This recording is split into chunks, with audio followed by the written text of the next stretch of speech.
Olá, gente, boa noite, bem-vindos a mais um encontro, né, do nosso Insight Coletivo.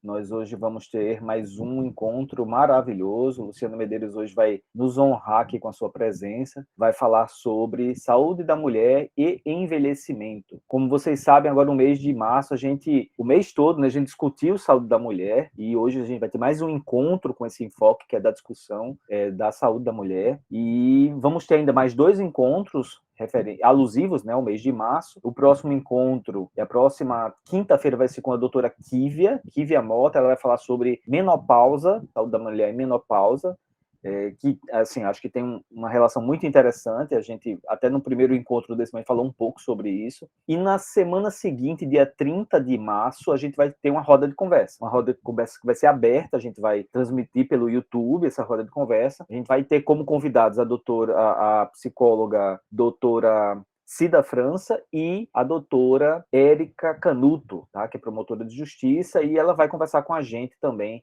sobre saúde da mulher, sobre o que envolve, né, as políticas públicas da saúde da mulher. Vai ser um episódio muito interessante, a gente vai ter esses encontros, a gente já está preparando a agenda de abril. Próxima semana, provavelmente, eu já vou abrir aqui para vocês como é que vai ser abril, tá? Os nossos encontros em abril, como é que eles vão funcionar. Lembrando a todos que a gente tem financiamento coletivo pelo Catarse. O financiamento coletivo ele tem o objetivo de melhorar, né, assim, melhorar a experiência nos encontros do grupo.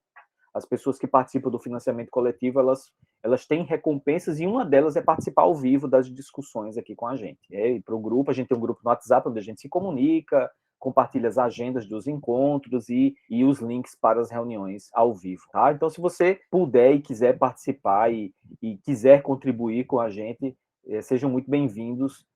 A colaboração de todos vai ser muito bem-vinda e você vai poder acessar esse encontro ao vivo.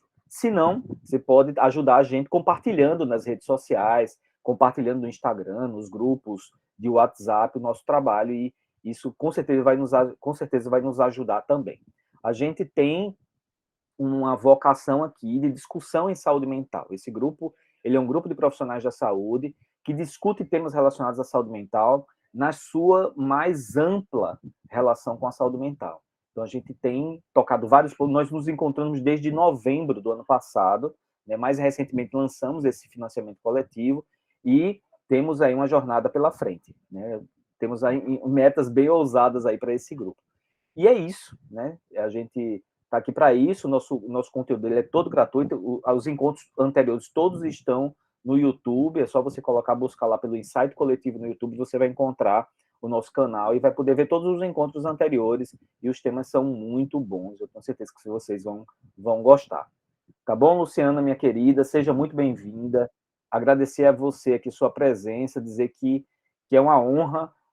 Romilson que me cochichou no meu ouvido, disse que você tinha um trabalho nesse sentido, e eu, mais que rapidamente, fui lá, né, lhe chamar para você compartilhar aqui com a gente. Li seu artigo, e é isso. Queria que você se apresentasse, falasse por que você está aqui, como é que você vai nos brindar essa noite.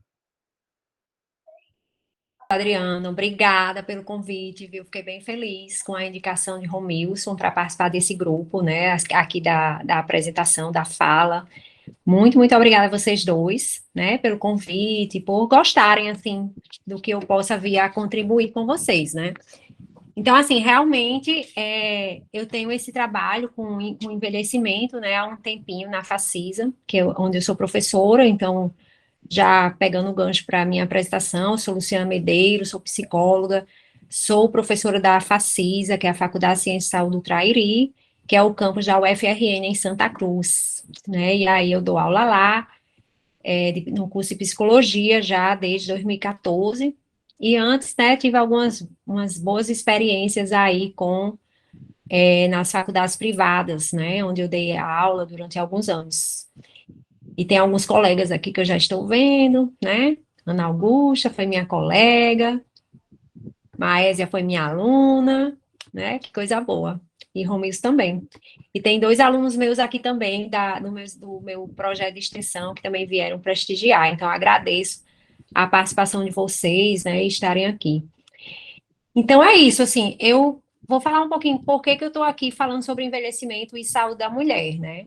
Primeiro porque eu sempre trabalhei com a questão da saúde mental da mulher, né? Desde o mestrado, doutorado, fui trabalhar com as mulheres doentes dos nervos, e aí eu percebi muitas questões relacionadas ao gênero, relacionada à forma como a mulher é tratada, é identificada na nossa sociedade, né? Então, fui estudar algumas coisas de feminismo, questões de gênero, saúde mental. E aí também, depois eu fui, quando eu entrei na Facisa, eu era tutora de SACI, Saúde e Cidadania, e aí nessas visitas que a gente fazia à comunidade, eu percebi muitas pessoas idosas em depressão, tomando muita medicação, assim, aleatoriamente, né? Algumas prescritas por médicos, outras não. E aí eu percebi, assim, muita solidão, sabe? Muita falta de sentido na vida dessas pessoas. E aí isso me chamou a atenção, assim, poxa, eu vou fazer algum projeto de extensão com pessoas idosas. E aí começou o Chá das Cinco, que era um projeto de extensão que começou em 2015 e funcionou até 2020, que a gente reunia mulheres idosas. Eu digo mulheres assim, porque a maioria que ia participar era de mulher, mas tinha homens também, era misto, né? Só que muitas mulheres iam participar. E aí eu percebia muito essa relação, sabe, das questões de gênero, de raça, de classe, e da forma como a mulher é tratada na nossa sociedade.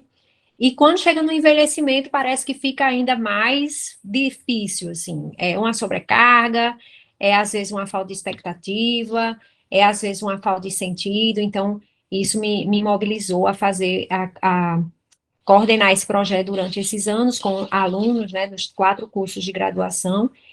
A gente interrompeu porque entrou a pandemia e aí depois eu não retomei ainda, sabe? Porque tem outros projetos lá com envelhecimento, então achei mais interessante me voltar para outras atividades, como por exemplo o plantão psicológico, né? Então a gente faz o plantão psicológico no Serviço de Psicologia da Facisa e aí recebe também as pessoas que estão nesse processo de envelhecimento, né? Que estamos todos, na verdade, né? O processo de envelhecimento ele começa quando a gente nasce.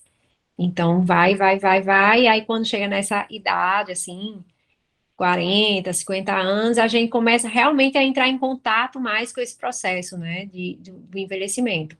E aí vem várias mudanças, várias questões que eu vou apresentar para vocês, certo? Vou colocar aqui minha apresentação, que eu fiz um roteiro, porque senão eu começo a falar muito, me perco um pouco. Agora, nesse momento, eu não consigo ver o chat, então, se alguém quiser perguntar alguma coisa, pode interromper e falar no microfone, tá bom? Então, vamos lá.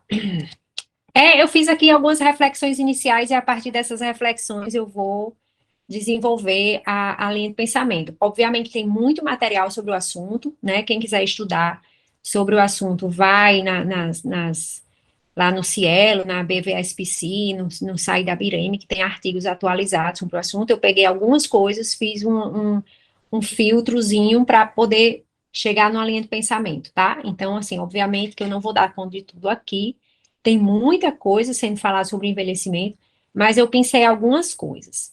Então, eu começo com algumas perguntas. Quem é a mulher que está envelhecendo hoje? Como está sendo a experiência do envelhecer na atualidade? Quais as maiores dificuldades enfrentadas e qual a relação desse processo do envelhecimento com a saúde mental? Porque aí, obviamente, a gente fala assim, saúde da mulher, mas incluindo aí saúde mental, né? Então é isso que eu quero trazer para vocês.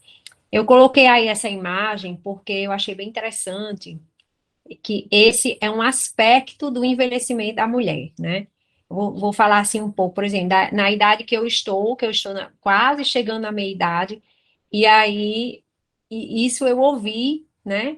Um dia desse do meu filho diz assim, mãe, na sua idade ainda quer namorar? Então eu achei isso tão engraçado, sabe, essa pergunta, porque assim, é como se o fato de a mulher, ou até talvez o homem eu acho que menos, mas a mulher é muito forte isso de chegar na idade de 40, 50, 60 anos e, tipo, não pode mais namorar? Como assim, né? E isso eu via muito lá no projeto de extensão Chá das Cinco. As mulheres lá eram bem mais velhas do que eu, 60, 70 anos, 80. Elas não se permitiam mais ter um relacionamento, namorar, sabe? Ter essa vibe, né, de ver uma pessoa, se interessar por ela, querer sair com ela, querer ficar com ela. Então, eu achei isso, me chamava muita atenção essa fala delas, era como se tivesse um conjunto de regras que você não pode fazer, né, que você precisa se adequar para ser considerada uma pessoa idosa, assim, uma pessoa velha, que é velha, então não pode mais vestir roupa curta, não pode mais ficar de cabelo longo, não pode mais ficar assim ou assado, não pode mais namorar, né? Essa foi a pergunta que eu ouvi, e eu não me acho tão velha, né? Mas eu ouvi isso. Ai, mãe, você ainda pensa em namorar? Aí eu olhei, claro, claro que eu quero namorar, obviamente, acho que até 80, 90, 100 anos, né? Eu acho que isso é o que dá vida a gente também, além de outras coisas, mas isso também é. E aí eu fiquei pensando no etarismo, né? Que permeia a nossa sociedade, a gente vê muito isso, que é justamente esse primeiro ponto aí, né? Eu até fiz aqui essa pergunta, ó, como assim deixou de ser adequado para a sua faixa etária? Então, por exemplo, nessa pesquisa, que ela é até um pouquinho mais antiga, mas de 2013, que eles fizeram com mulheres entre 60 e 70 anos, e elas diziam assim, tem coisa agora que eu já não posso mais fazer por causa do envelhecimento, e principalmente coisas de modo de vestir, ou seja, não posso mais vestir uma saia curta, não posso mais vestir uma cropped, né? E aí eu também, modos de ser, assim, não posso mais ser animada, não posso mais dançar numa festa, tenho que ficar ali comportada, tenho que ficar ali sentadinha, quieta, porque senão vão me dizer que eu estou parecendo uma criancinha, um adolescente, ou isso ou aquilo outro. Então, assim, isso é muito comum, né? Você vê aqui, nesse estudo, essa reclamação, vamos dizer assim, de que num processo de envelhecimento, elas não podiam mais, não se sentiam mais permitidas de ter alguns comportamentos que elas tinham antes, né? Ou seja, como se, tipo assim, tivesse uma regra, um conjunto de regras de que você tem que se comportar de uma determinada forma porque você é uma idosa. E aí até o modo de vestir também muda, sabe? Então, é isso que eu perguntei assim, como assim deixou de ser adequado para a faixa etária? Existe coisas adequadas para faixas etárias, assim, ou assado?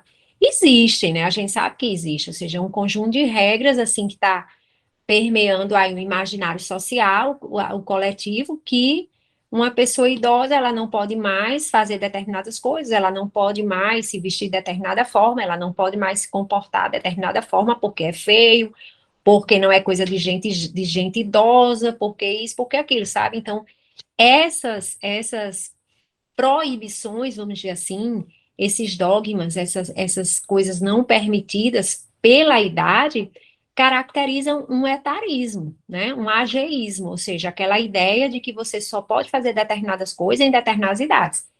E a gente viu mais recentemente, né, um exemplo aí num vídeo que viralizou de umas estudantes universitárias criticando, né, assim, zombando de um estudante de 40 anos. Então, assim, a gente percebe o quanto que a nossa sociedade ainda é muito rígida com relação a determinadas situações, com relação a determinadas coisas. Então, como assim uma mulher de 40 anos não pode estudar? Né? Vamos pensar que essa mulher que resolveu estudar aos 40 anos, ela antes, né, pelas circunstâncias da vida dela, ela teve filhos, por exemplo, e aí teve que cuidar dos filhos, né? Teve que trabalhar, teve que ficar em casa, que não podia conciliar com a universidade. Então, aí, de repente, no momento que ela percebe, "Ah, agora eu posso, meus filhos cresceram, estou mais independente, agora eu vou estudar." Aí ela chega lá na sala de aula e as meninas de 20, né, de 18, 20 anos, criticam, zombam, fazem vídeo, é bem ridículo, né, na verdade. Então, isso aí tem N exemplos na realidade, sabe? Quando eu escuto que, por causa da minha idade eu não posso namorar, quando eu escuto, por causa da minha idade eu não posso me comportar igual um adolescente pinotando numa festa, quando vem uma senhorinha dessas no projeto Chá das 5 e diz para mim que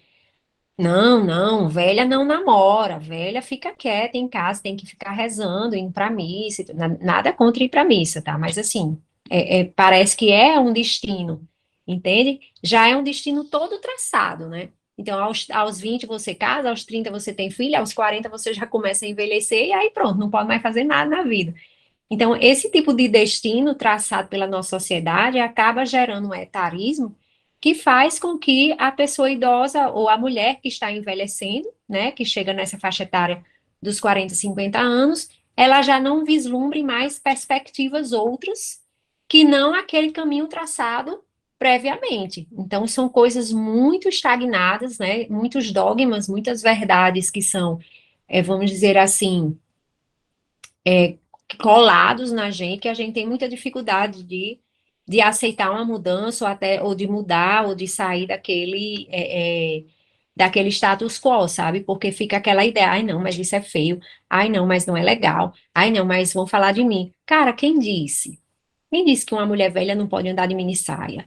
Quem disse que uma mulher de 50 anos não pode namorar com quem ela quiser, sabe? Quem diz? Quem diz, né? Então vai por aí o início, né, de um processo de sofrimento de uma mulher. Ela já vinha sofrendo com toda a situação do gênero, da classe social e da raça, porque eu não vou nem entrar nessas dimensões de classe social e raça, porque são bem complexas, e aí eu teria que passar uma hora falando, e aí eu não tenho tempo, né, e nem me organizei para isso, mas a gente precisa prestar sempre atenção.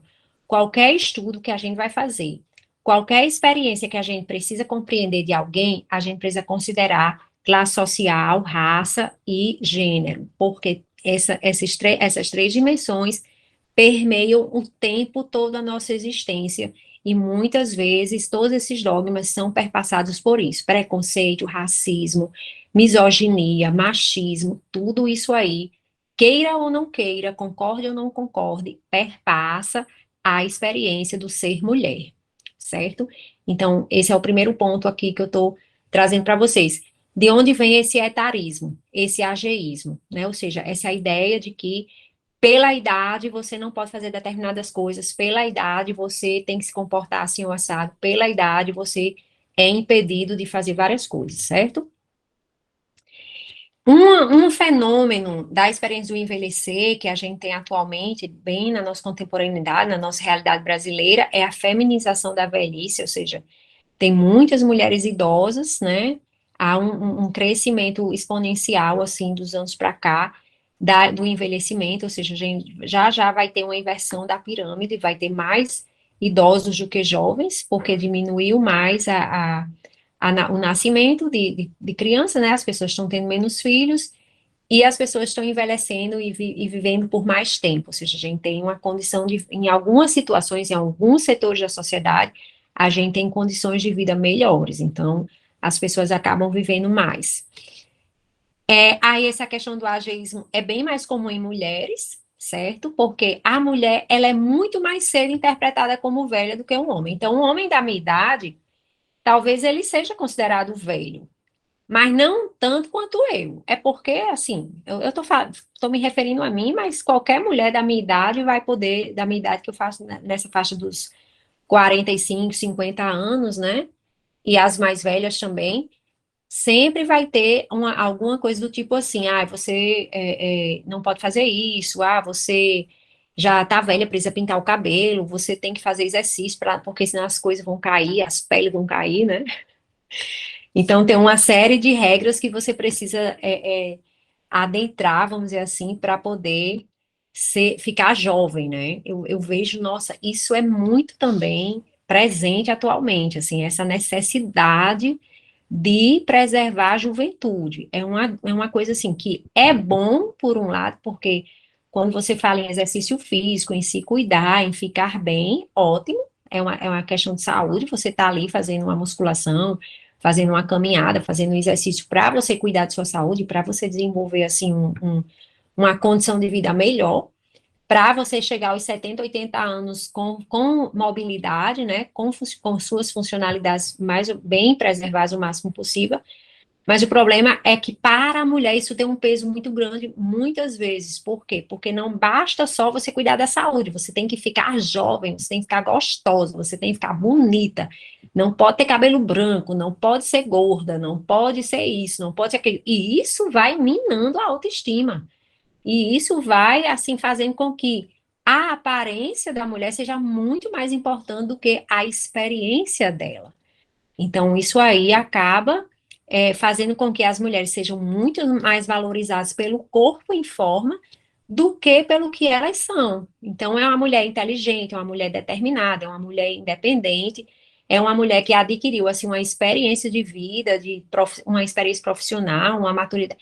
E ela não é reconhecida por isso. Ela é reconhecida pelo cabelo branco, ela é reconhecida porque ela é gorda, ela é reconhecida porque ela está com o bucho, né? Com o braço flácido, com rugas. Ai, Luciana, você tem rugas. Nossa, faça uma cirurgia, faça uma plástica, bota um botox, faça isso. E assim, e isso vai virando uma coisa exagerada que faz com que algumas mulheres elas se sintam meio que forçadas a fazer uma coisa que talvez não faça sentido. Mas porque todo mundo faz, porque todo mundo valoriza, porque a nossa sociedade fica o tempo todo massacrando a gente, né? Que eu digo assim, as mulheres é um massacre, sabe? De você ter que. E aí eu fico pensando, faz sentido? Para algumas faz sentido, beleza, ótimo, que top, vá lá. Mas para outras não faz o menor sentido. Mas aí são essas que sofrem, porque elas ficam sendo massacradas com esses comentários, com as falas, com as exigências, sabe? Então isso não é legal, não. Mas aí eu fiz aqui esse chamamento, assim, né? Interessante como a experiência e a maturidade não são levadas em consideração muitas vezes, porque se valoriza muito mais o corpo, o aspecto de jovem que ela possa vir a ter, do que o seu envelhecimento natural. E tem gente que sofre demais com isso, viu? Sofre demais. Então, aí eu botei aqui essa citação que eu achei interessante. A velhice é tão inconveniente a ponto de não nos reconhecermos na pessoa velha. É vivida na juventude como uma realidade anunciada, mas nunca é presente. A gente não pensa nisso, né? A gente só acha que um dia eu vou ficar velha, um dia eu vou envelhecer, e aí lá eu resolvo o que que vai ser, né? Aí você vive a juventude como se não houvesse amanhã, e aí, quando vai, tem pessoas que sofrem demais, que quando vai chegando nessa idade, aí começa a sofrer, quando se olha no espelho e vê uma ruga que não existia, uma mancha na pele, uma flacidez, um cabelo branco, essas coisas assim. Por quê? Porque a nossa sociedade valoriza muito a imagem, valoriza muito esse corpo jovem. Então, aí isso faz com que muitas mulheres, elas tenham problemas mesmo, de relacionamento, né, de autoestima, de se forçar a fazer procedimentos que muitas vezes não faz o menor sentido, etc, né?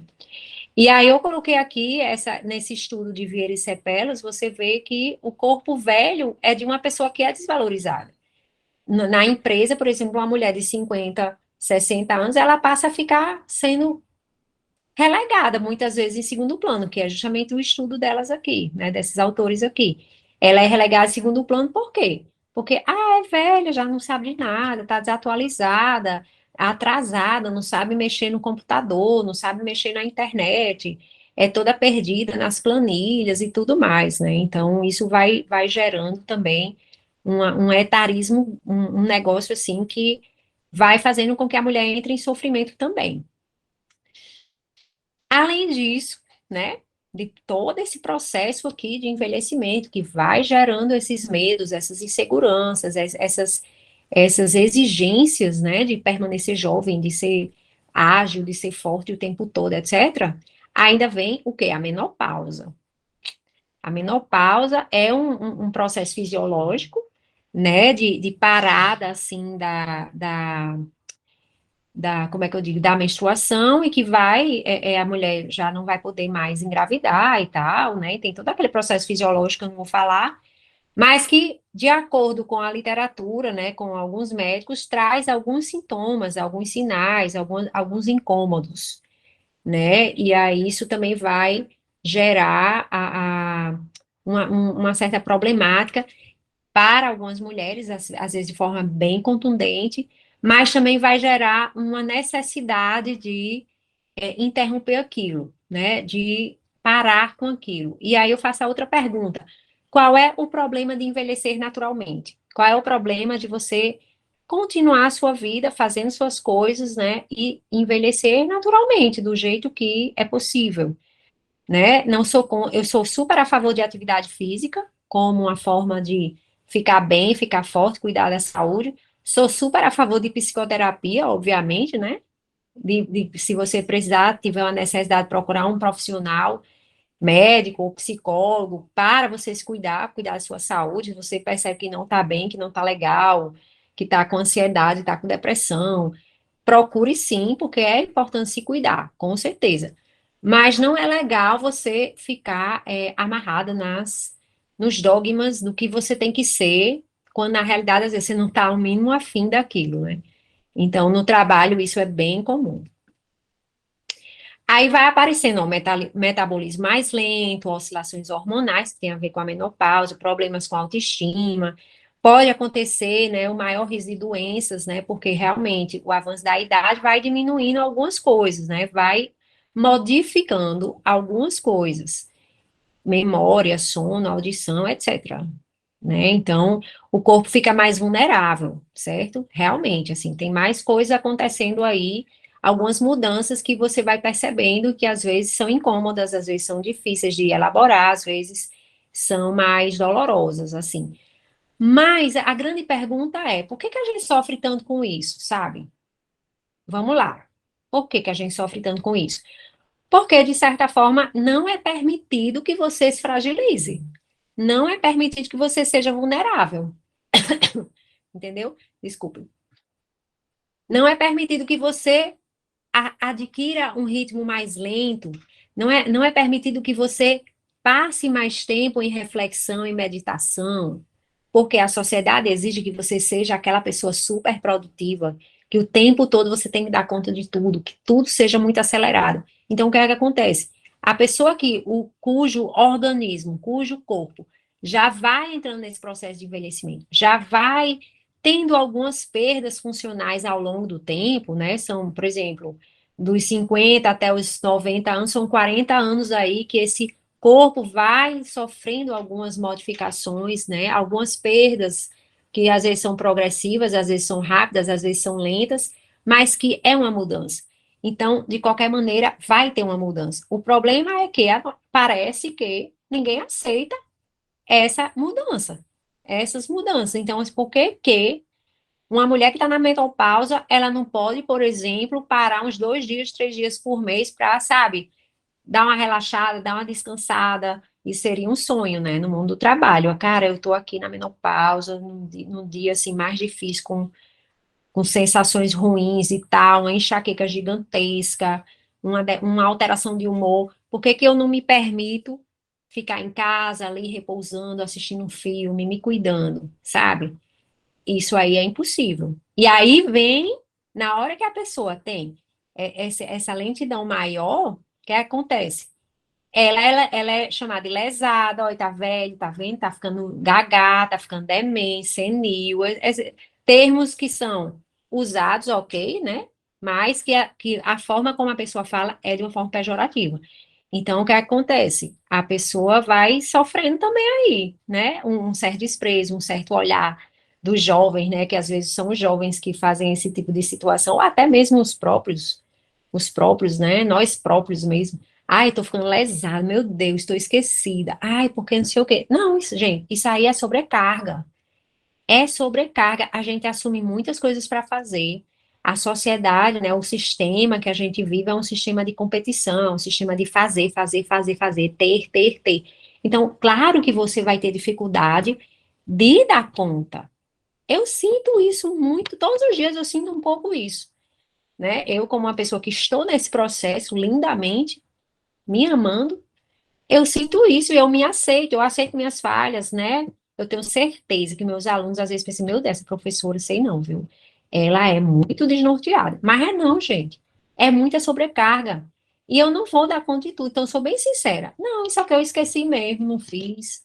Ah, isso aqui eu não dei conta, me dispersei, ok, falta de atenção, esqueci de anotar na agenda e vamos lá, sabe? Ninguém tem que ser maravilhoso, perfeito o tempo todo, né? Mas isso tem gente que se cobra demais e sofre muito com isso, certo? E aí, dificuldades enfrentadas, já falei um monte, mas o envelhecimento acaba, de forma resumida, sendo um fardo. Principalmente por causa, no caso da mulher, por causa dessa questão do corpo que eu estava falando, ou seja, ela não pinta o cabelo, ela é desleixada. ela não faz uma atividade física para ficar magra e toda inteirinha, ela é relaxada. Ela não faz um procedimento estético para conter as rugas do rosto, pronto, ela não está nem aí, sabe? Então, isso aí acaba dificultando ainda mais esse processo de envelhecer. Tem um estudo que eu achei interessante, eu sugiro que vocês leiam, eu não vou trazer todo ele detalhado aqui, mas, assim, uma ideia desses autores, são psicólogos, né, é que a tal reposição hormonal, veja, eu não tenho nenhuma opinião nem contra a favor, porque eu não sou médica, eu precisaria ter uma opinião mais apropriada. Mas na leitura deles, né, na avaliação que eles fizeram, dos estudos que eles fizeram aí nesse artigo, eles colocam assim que muitas vezes, não todas as vezes, a reposição hormonal acaba sendo uma promessa de manter mulheres jovens e sexualmente atraentes para seus parceiros do sexo masculino. Porque, infelizmente, na nossa sociedade heteronormativa, machista, etc. e tal, predomina muito essa ideia de que a mulher tem que estar o tempo todinho bonita, arrumada, magra, bem feita, fitness, sei lá o quê, bem vestida, maquiada, de cabelo feito, de unha feita, né? Todas essas coisas. Para o quê? Não é para ela, né? Não é para ela, é para o companheiro, é para o marido, porque, nossa, isso é tão comum. Vocês pensam que o negócio meio, mas é verdade. É muito. Ah, não, olha, você se cuide, você fique bonita o tempo todo, você fique arrumada, porque senão o quê? Senão o seu marido vai arranjar outra. Gente, isso é surreal, mas é real, viu? Surreal, real. Então, assim, temos que ter cuidado com isso. Ou seja, realmente procurar um médico, né? Uma médica que seja criteriosa, que realmente avalie a necessidade dessa reposição hormonal para não ser só uma forma de você se manter bela, bonita, gostosa, etc. Seja bela e gostosa de outras formas, né? Assim, não com esses procedimentos estéticos, mas é a minha opinião, tá? Estou me baseando só no que eu penso, no que eu estudo também. E aí, para finalizar, porque eu sei que eu falei muito e tem muita coisa ainda que eu gosto de falar, mas eu vou resumir aqui para a gente ir fechando os pontos que eu focalizei mais nessa fala, né? Então, o que é que interfere no processo do envelhecimento na mulher e que também vai contribuir para a sua saúde mental, para pior ou para melhor? Então, as questões de gênero, raça e classe social, que eu falei bem no início, ou seja, essa experiência dessas dimensões vai fazer com que a experiência do envelhecimento seja bem diferente para mulheres, por exemplo, de classe média alta, mulheres brancas, mulheres que são independentes financeiramente. Essa experiência de envelhecimento vai ser bem diferente de uma mulher de classe social menos favorecida, que é negra, por exemplo, também, porque existe a questão do racismo e da mulher que não tem independência financeira. Então, a experiência de envelhecimento dela vai ser completamente diferente dessa outra, né? Inclusive, todos os exemplos que eu dei são exemplos de mulheres de classe média, né? Por quê? Porque são mulheres quem é que está preocupado com a estética? Quem é que pode pagar um procedimento estético? São as mulheres de classe média, que têm acesso, né? As pessoas mais desfavorecidas economicamente, elas não têm, a questão delas é sobreviver. Sobreviver, inclusive, a situações de violência, que muitas vezes acontece justamente nesse grupo. Então, são dimensões, recortes extremamente importantes a gente levar em consideração para compreender o processo do envelhecimento na mulher, certo? O etarismo, o ageísmo, né, que são essas situações que eu falei bastante no início, que minam a autoestima das mulheres, ou seja, essa ideia arraigada de que uma pessoa em processo de envelhecimento já não pode fazer determinadas coisas, já não pode se vestir de determinada forma. Isso aí, gente, é lenda, isso aí é balela, isso aí é cultural. Então, tudo que é cultural a gente consegue mudar com atitudes, com falas, com discursos diferentes, etc, tá? Aí essa ideia de que o envelhecimento é um processo natural, mas é tido como um fardo, né? Então, muitas mulheres sofrem com essa ideia de que vão envelhecer, não querem envelhecer, querem ficar jovens, ficam tristes, entram em depressão, ficam ansiosas porque elas estão perdendo, né? A beleza, a juventude, etc. Então, essa coisa da beleza associada à juventude, né? É muito forte, certo? E aí, claro, vai trazer um sofrimento. vai se associar com outras coisas e vai trazer um sofrimento para ela.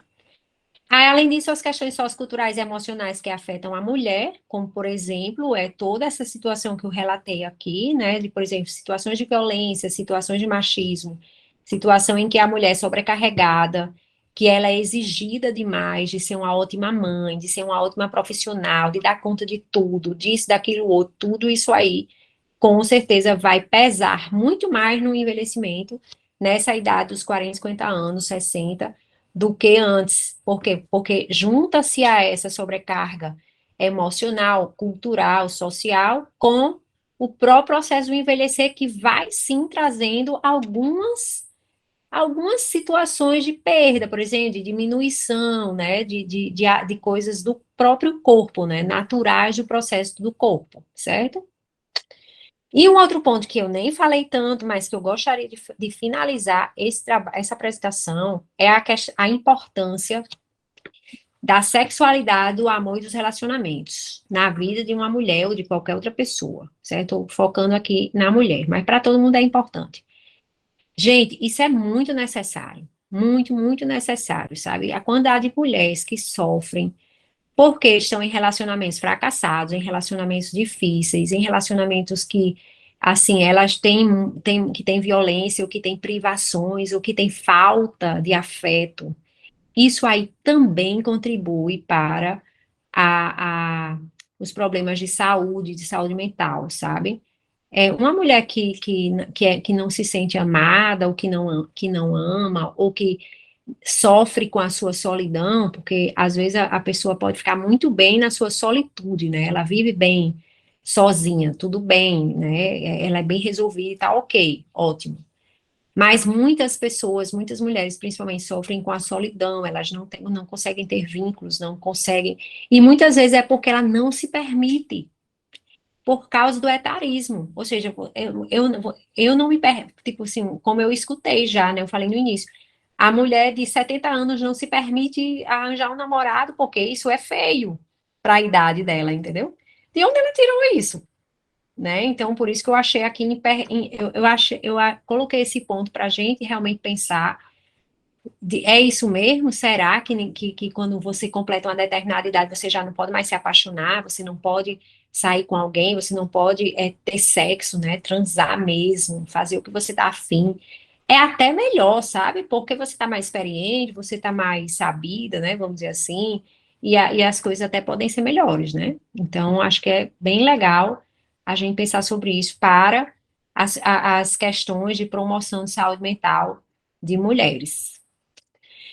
Bem, pessoal, claro que eu poderia falar mais coisa aqui, mas aí, como a gente combinou meia hora, 20 minutos, meia hora, eu vou parar por aqui para a gente poder conversar um pouquinho, vocês fazerem perguntas, né? Espero que tenha ficado claro o que eu falei. Estou à Ficou, disposição.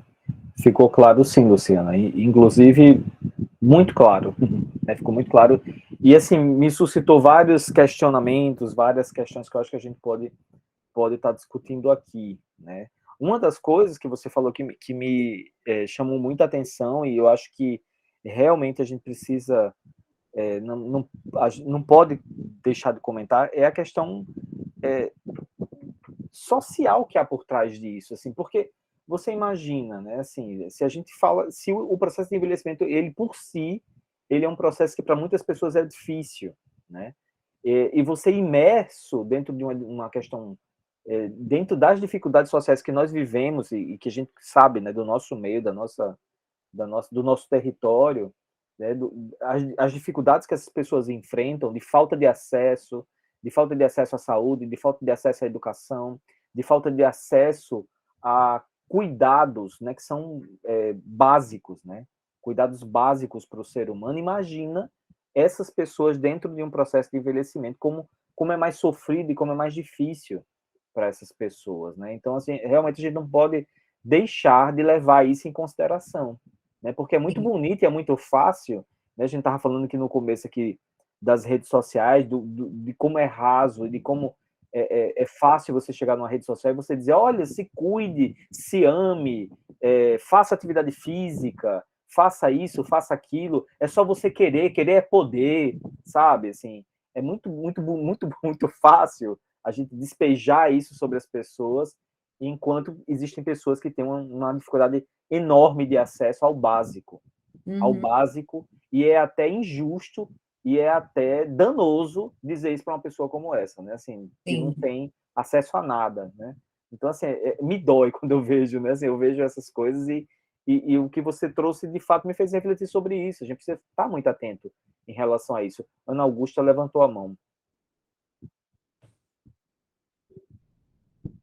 Microfone, Ana Augusta. Está fechado seu microfone. Tem razão, eu não me lembrava. Boa noite. Eu fiquei também aqui com umas ideias fervilhando na cabeça. E esse tema me interessa muito porque eu atendo adultos e idosos, né? E uma coisa que eu venho percebendo, isso tanto entre os pacientes como as pessoas em volta, é como a aposentadoria também é um marcador na vida das pessoas, né? E uma das primeiras coisas que você falou, Luciana, foi sobre a questão do sentido da vida, né? E como isso também é um fator de adoecimento, porque além de tudo isso que a gente está falando aí, eles ainda vão perder uma identidade profissional, né? Porque se aposenta e aí a gente não é mais funcionário de uma empresa, você não é mais, você é aposentado. E o aposentado é a pessoa que não tem produtividade. E aí coincide com a fase que os filhos estão casando, saindo de casa, aí entra na história da síndrome do ninho vazio, né? E aí eu percebo que muitas vezes as pessoas entram num vazio mesmo, porque eles eram preenchidos pelos filhos, pelo trabalho, e de repente não tem mais nada, né? Então, Adriano deve ver muito isso, muita depressão, né? Nessa fase da vida. E eu fiquei pensando assim, por que a gente valorizou tanto a juventude e a gente é uma sociedade que não valoriza o idoso? Porque era muito jovem, só que agora a gente vai ter que olhar diferente, porque vai ser muito idoso, né?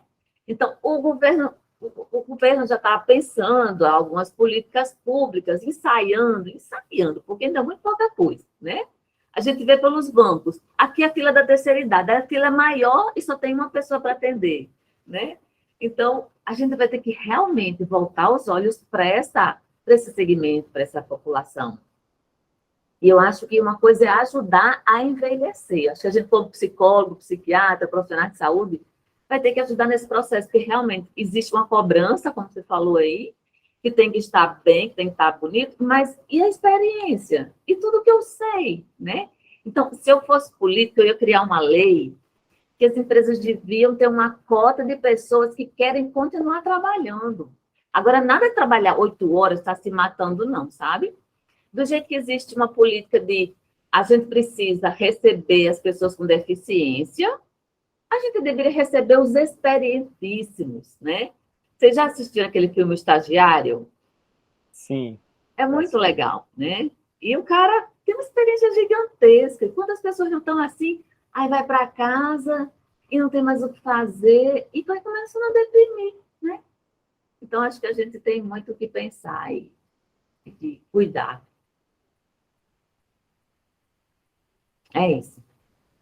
Não, pois é um paradoxo, né? É um paradoxo, porque ao mesmo tempo a gente vive num mundo hoje que cada vez mais nós somos mais longevos, né? Cada vez mais nós vivemos mais, cada vez mais a ciência tem se desenvolvido nesse sentido, né? No século passado, no início do século passado, a expectativa de vida era de 50 anos. Então, assim, a gente evoluiu muito nesse sentido. Então, imagina, né? Uma expectativa de vida de 80 anos. Não é? Em alguns países é realidade isso, não no nosso, mas em alguns países é realidade uma expectativa de vida de 80 anos. E aí, como é que a gente lida com isso, né? Então, a gente pensa, é um paradoxo. Então, se eu começo a chamar uma pessoa com 65 anos de idoso, né? Então, assim, como é que é isso? Como é que a gente vai lidar com isso? Concordo, Ana Augusto, você tem toda a razão e tem meu voto, viu? Daqui 2 anos tem eleição, você pode se candidatar que então, se eu me eleger, vocês, por favor, me apoiem. Eu vou só falar mais uma coisa. Tem uma frase que eu ouvi já faz um tempo, que eu adorei, que diz assim, a medicina deu mais vida... a medicina deu mais vida aos anos. Agora a gente tem que dar mais anos. Não, a medicina deu mais anos à vida, ou seja, a gente tem mais anos. Agora a gente tem que dar mais vida aos anos, né? Para a gente viver com qualidade, com saúde. Porque é a fase que tem tempo. Aí vai adoecer, ou vai deprimir, ou vai arranjar um monte de doença, né? Uma vez eu estava numa sala de espera de um médico, aí eu lá esperando, a senhora chegou perto de mim e fez: ai, meu Deus, essa semana vai ser tão cheia para mim. Aí eu só pensando, né? Eu disse: nossa, que bacana, ela é uma idosa com a agenda lotada de coisas. Ela disse: tem tanto médico para ir. Aí eu, ai, meu Deus, é médico que ela tem para ir.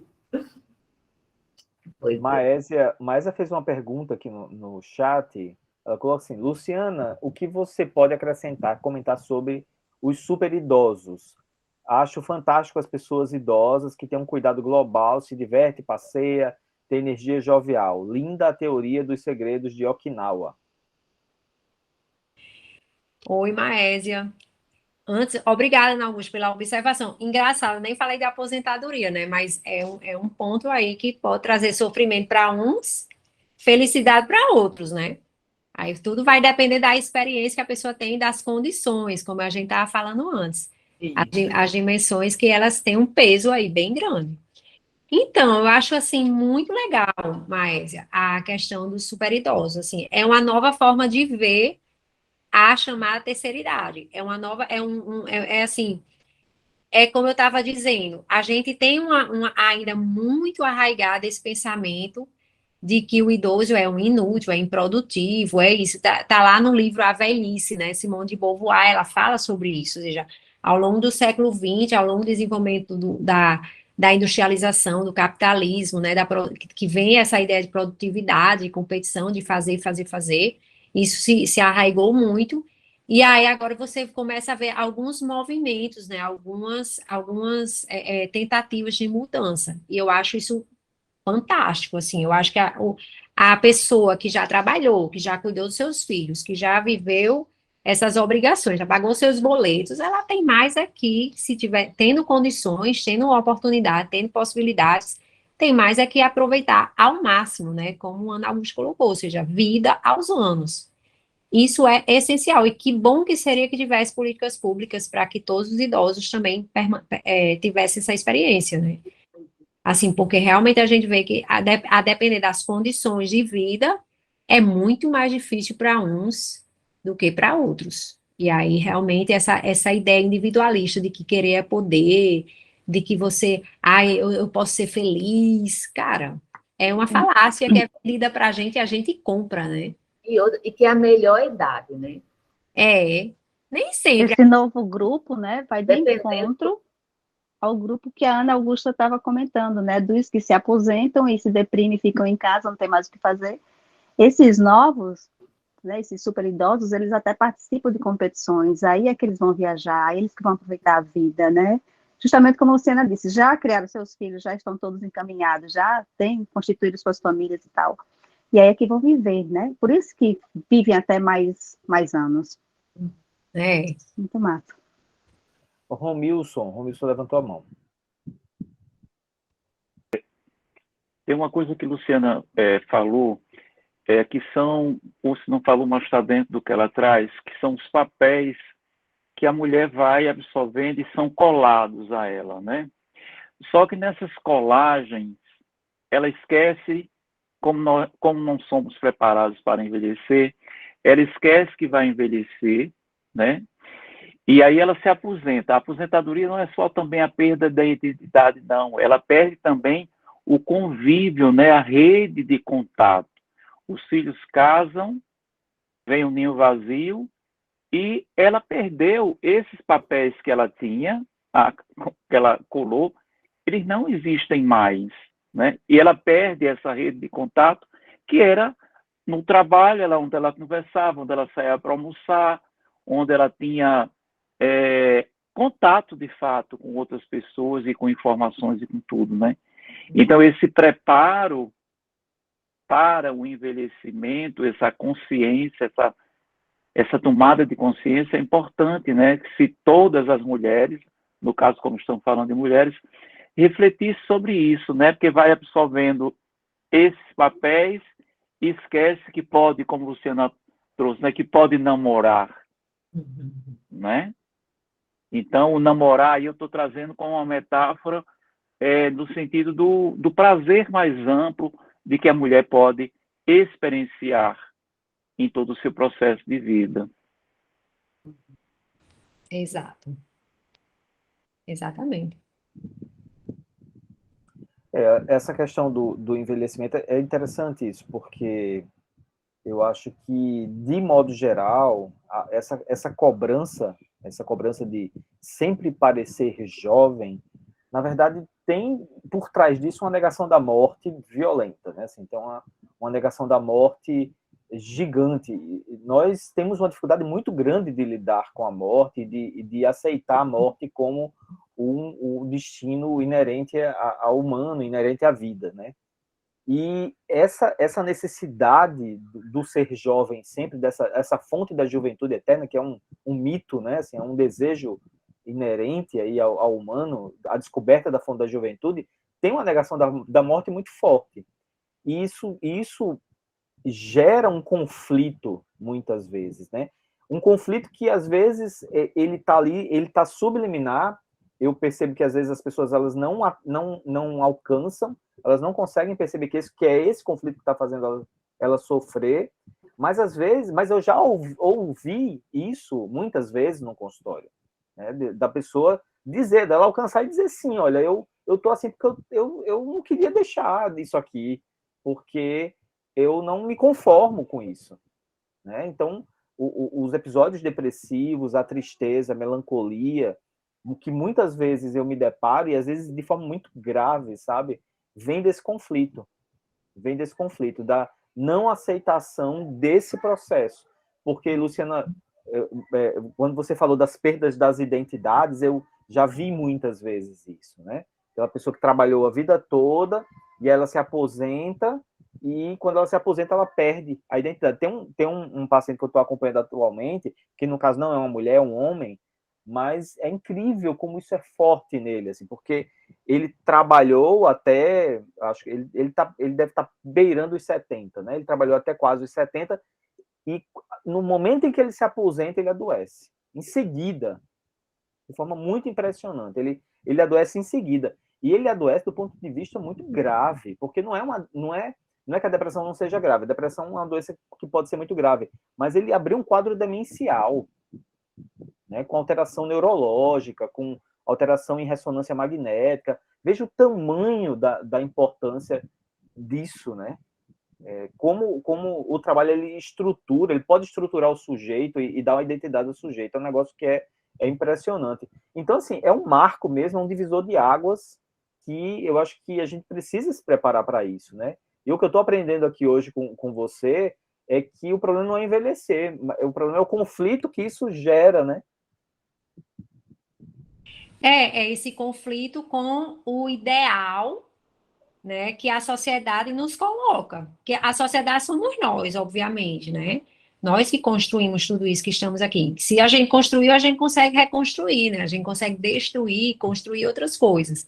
Mas a gente ainda aprendeu muita coisa que é isso, ou seja, só é útil quem trabalha, eu tenho que ser produtivo o tempo todo, né? Eu tenho que fazer coisas o tempo todo. E aí, claro, quando você se aposenta, quando os filhos saem de casa, que você se depara pronto, agora eu tenho que reorganizar, eu tenho que buscar novos sentidos, novas possibilidades, muitas vezes tem uma dificuldade mesmo, não consegue. Dentro da perspectiva fenomenológica, é a busca das possibilidades, ou seja, você tinha um sentido que era ali aquele período em que você trabalhava, tinha suas amizades, os seus contatos sociais, como o Romeus colocou, né? Você tinha a sua vida ativa, e aí com o processo da aposentadoria, ou até mesmo assim, né, para de trabalhar, ou tem outras situações de perda, são todas situações de perda e que demanda a reorganização, a reconstrução de novos sentidos, né? Demanda que você olhe para as outras possibilidades que você tem.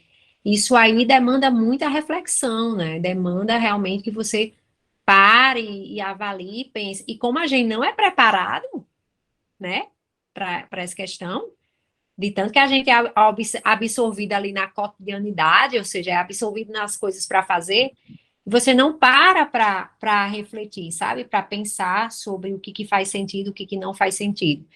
Então, se para mim faz total sentido andar de mini saia até os 80 anos e eu estou de boa com isso, eu vou andar de mini saia até os 80 anos. Mas se eu chego e alguém me condena e alguém me fala que eu não posso, que alguém. Ah, eu posso entrar num conflito e sofrer com isso. Então, é bem importante essa questão da reflexão, sabe? De você realmente ter esse tempo. Eu acho que a psicoterapia, ela trabalha muito bem isso, né? E os tratamentos psi, quando bem encaminhados, bem conduzidos, eles contribuem para isso. Agora, não é receita de bolo e nem é aquelas coisas que a gente escuta muito na internet, né? Faça isso, seja assim, essas receitas do bem viver, aí eu já não apoio, não, porque ela não vai se adequar para todas as pessoas, não vai ter sentido para todas as pessoas, ou seja, a meditação, a reflexão sobre si, sobre os sentidos da existência, é particular de cada um, dentro das condições, possibilidades, das circunstâncias que cada um tem. Então, realmente, de fato, precisa desse tempo para pensar, bem, o que faz sentido para mim hoje, né? O que eu posso fazer agora dentro dessa situação que eu estou sem trabalho, né, que eu perdi as minhas referências por enquanto, mas que outras referências posso encontrar, que outras coisas posso ter, né? Enfim, isso poderia ser até assim como a gente defende, eu pelo menos defendo a educação sexual, para que a gente conheça mais o nosso corpo, para que a gente passe isso melhor para as nossas crianças e adolescentes e diminua os casos de violência sexual e abuso, e que a gente possa usufruir melhor da sexualidade, eu super defendo isso. Eu acho que a gente também poderia já em algum momento da nossa vida, a gente também pensar sobre o processo do envelhecimento, porque ele está desde que a gente começa a vida, né? Então, teria que ter, sim, algum momento da nossa vida, a gente parar para refletir sobre isso mesmo. Eu acho que o processo terapêutico é excelente. Eu estou lendo sobre o processo de aposentadoria e um autor fala que a gente, assim como a gente planeja, a gente faz escolha de uma carreira, às vezes através de uma orientação profissional e planeja a carreira, a gente deveria incluir planejar a aposentadoria, né? Olha E só. principalmente hoje em dia, que a gente vai viver muito mais tempo do que a gente supunha. Como a gente morria muito cedo, não se planejava, tipo, era quase assim, aposentava pouco tempo, depois morria, né? Mas isso mudou. Então a gente talvez tenha que planejar. O que é que eu quero fazer? O que é que eu vou fazer? Né? Uhum, isso. Romilson. Falando um pouco que a Ana Augusta trouxe, eu estava lembrando, eu trabalhei na Petrobras durante 30 anos e lá a empresa tem, né, um programa de preparo para a aposentadoria. Bacana. E ela pega as pessoas que têm, por exemplo, faltam 10 anos para você se aposentar. Então, já tem um programa que traz uma série de palestras com psicólogos, para lá, com investidores, com pessoas que passaram pela experiência, exatamente para você refletir e pensar sobre isso, né? Maravilha. Só pegando um gancho do que Adriano falou da finitude, uma coisa que também está dentro disso tudo, em uma entrevista, Nélida Pion, a escritora, ela trouxe assim, a gente consome, compra para se enganar que não vai morrer. Que também é outra coisa que acontece com os idosos, né? Ele vai, à medida que ele se aposenta, ele deixa de produzir e ele poderá entrar nessa onda de consumo como participante, né? Como membro produtor, produzente de conteúdo e também negando essa própria finitude, né? Gente, vou pedir licença, porque eu tenho outra live que eu estou querendo assistir. Estou aqui, divididérrima. Não, Mas eu adorei. tranquilo. Muito obrigada, Lu. Obrigada, Adriano. Obrigada Obrigado, Ana Augusta. por esse papo tão gostoso. Obrigado. Valeu. querida. Prazer em revê-la, viu? Obrigado. Foi meu. Tchau, tchau. Na verdade, a gente já tá encerrando, né? Já são 21 horas.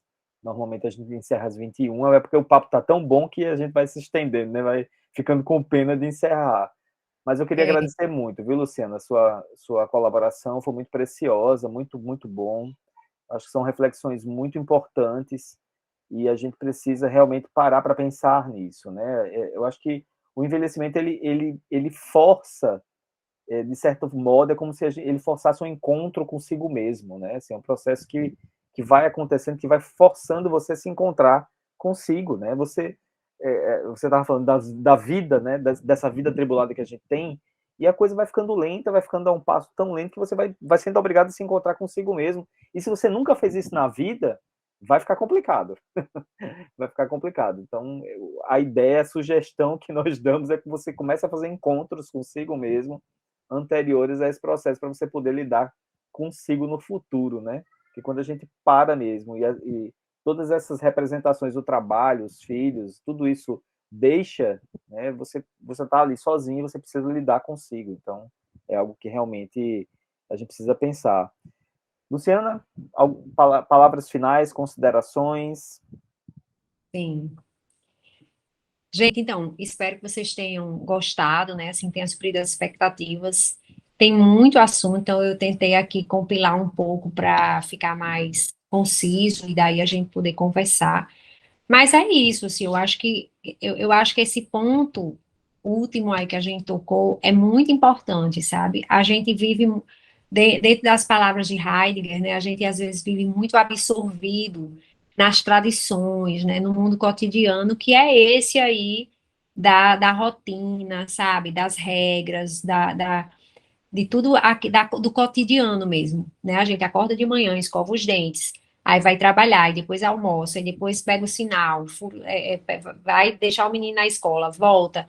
Isso aí são atividades que a gente vai fazendo e muitas vezes vai fazendo de forma automatizada, né? Mecânica, como a gente diz. Dirigir, por exemplo, você não fica pensando o tempo todo como que você dirige, né? Você não fica pensando o tempo todo o que é que você está fazendo, você vai fazendo. E aí, nesse vai fazendo, nesse movimento do vai fazendo, o que acontece?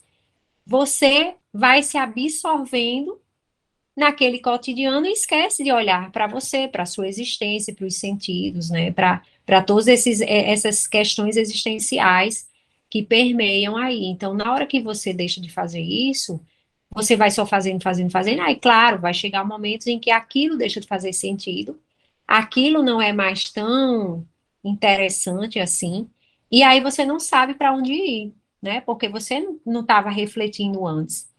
Para que você consiga identificar as possibilidades e os sentidos, você precisa ter um caminho de reflexão, que é isso que Ana Augusta, por exemplo, que Romilson, né, um dos exemplos é essa preparação para a aposentadoria, por exemplo. É preciso esse caminho reflexivo. Então, eu acho bem importante que a gente pense sobre isso, por quê? Porque aí, por exemplo, uma pessoa como eu, que está entrando nos 50, já comece a pensar no meu próprio envelhecimento de uma forma mais existencial, mais significativa. Peraí, o que é que eu estou fazendo? O que é que faz sentido? O que é que eu posso largar que já não faz, que fazia sentido aos 30, mas já não faz mais sentido agora? O que é que eu posso me apropriar enquanto mulher, né? Do que eu quero para mim, do que eu ainda posso viver. E aí eu consegui me descolar aí dessas amarras, né, socioculturais que às vezes nos impedem mesmo de fazer as coisas que são legais, são interessantes da gente viver efetivamente da melhor forma, né? Então é isso, assim, eu acho que fica aí a reflexão da necessidade de reflexão. É isso, de fato. Então, muito obrigado, Luciana, obrigado, Romilson. Dona Inês, obrigado, viu, Dona Inês? Sua presença aqui, maravilhosa. Clarice, Obrigada, mano. Frederico, obrigado, Ana. Fez. Então, obrigado. Agora Quer uma live tá? é uma pessoa mais velha falando sobre a experiência dela. Sim, sim, com Nada certeza. os outros, né? Com certeza. Aí, Com certeza minha mãe tem muitas experiências para contar, né? Ela ficou calada, Vamos, mas pois nós vamos combinar, viu? Vamos combinar ah, um dia para a gente conversar. pois então. Então, tá. gente, boa noite. Muito obrigado. Até Noite. a próxima, viu? Um Deus, Obrigada, abraço a todos. obrigada, Adriano, obrigada, Romilson. Obrigada, pessoal que estava por aqui. Até mais. Até mais. Clarice e Ana. Tchau, tchau.